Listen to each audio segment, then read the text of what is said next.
start off with probably high school. I was a very young mother. I had my first child at the age of 18, but I found out I was pregnant at the very tender age of 17. I was in my senior year of high school when I found out that I was pregnant with my oldest daughter, Deja. I was on my way actually to the Air Force. I had my plans all mapped out, but there was a pause when I found out that I was pregnant. So immediately my life changed. I was no longer technically a child. I was someone's mother at the age of 18. So my plans of going to the military and using that outlet to maybe go to college and start my future that way, it was a hope because I didn't want to leave my responsibility with my parents. So we are from a small town in Arkansas, and I was stuck here. I married early. I also married at the age of 18.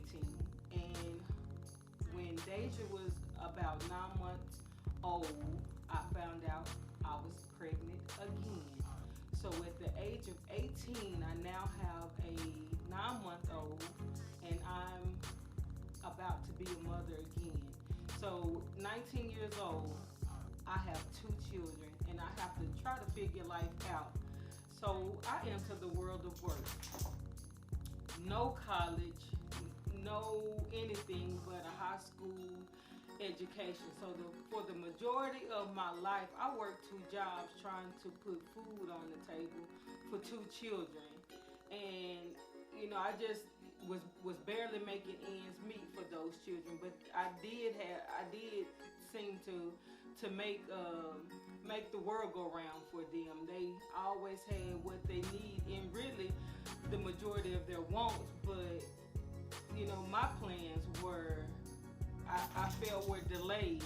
So maybe around about the age of 26, I started to work here locally at the hospital in a pharmacy, and I really, really wanted to be a pharmacist. I was a pharmacy technician, and I really, really, really wanted to be a pharmacist. And I remember thinking, like, I don't have 7 years to go to school. Like, I just don't have 7 years to go to school. At least that was my thoughts back then.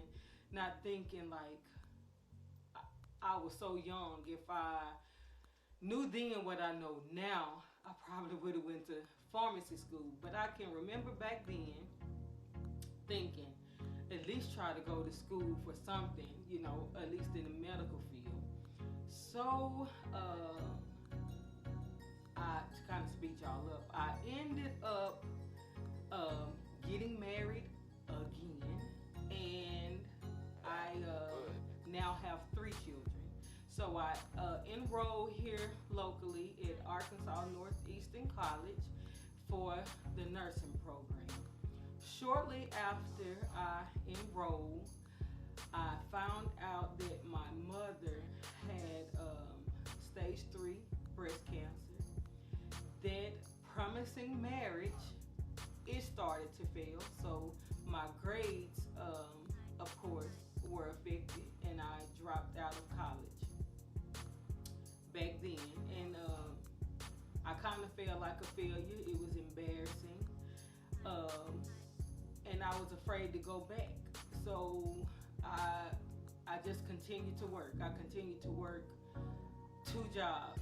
And I got laid off from the hospital, and I started to teach at a local preschool. And I was thinking, well, maybe nursing is not for me. Maybe nursing was too hard.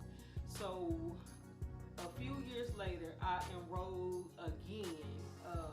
I think it was like 2012. I tried to go to school again. This time,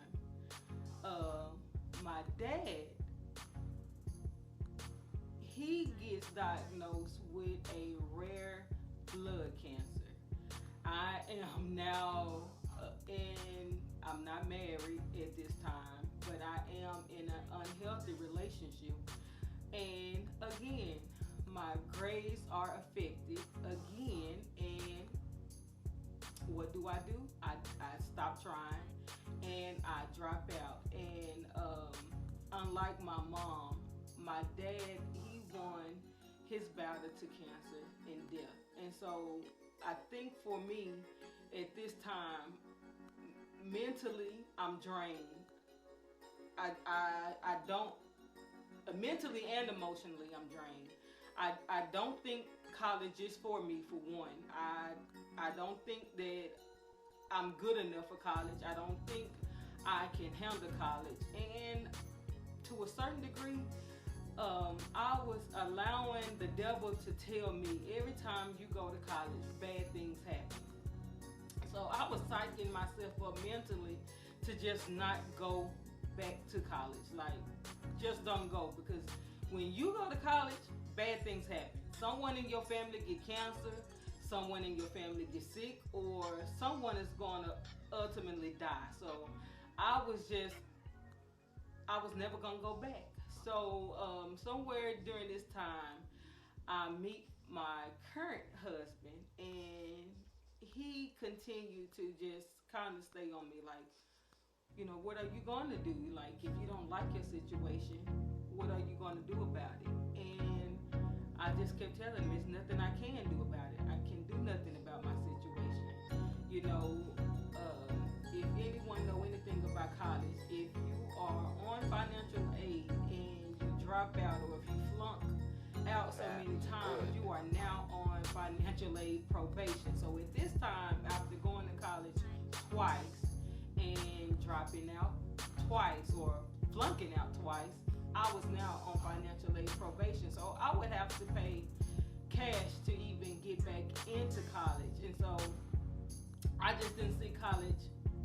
I didn't see college in my future, but he just kept encouraging me, like, so you going to let that stop you? And at that time, I was like, yes, I'm going to let that stop me. I'm going to let having to pay out of pocket stop me from going. I'm going to let my parents getting diagnosed with cancer, I'm going to let that stop me from going. And he just would not give up.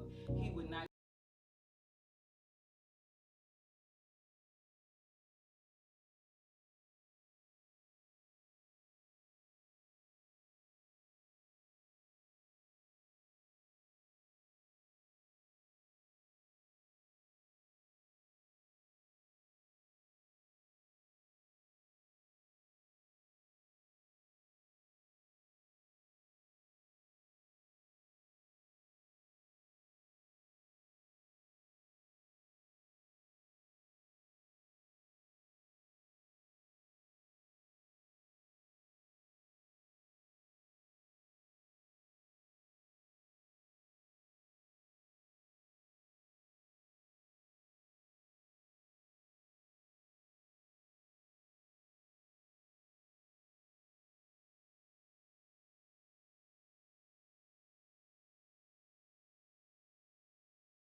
I have to pay money to start classes.